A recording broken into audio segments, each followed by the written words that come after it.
Hello மக்களே, ஒரு டேஸ்டியான இன்ஸ்டன்ட் பானிபூரி எப்படி செய்கிறதுன்னு இந்த வீடியோவில் பார்க்கலாம். அவ்வளோ டேஸ்டியாக இருக்கும்.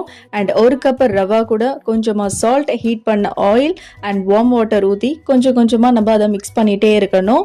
ஒரு சப்பாத்தி பதத்துக்கு நம்ம நல்லா அதை பிசைஞ்சு ஒரு 30 minutes வெயிட் பண்ணோங்க. மசாலா வாட்டர் ரெடி பண்ணலாம்.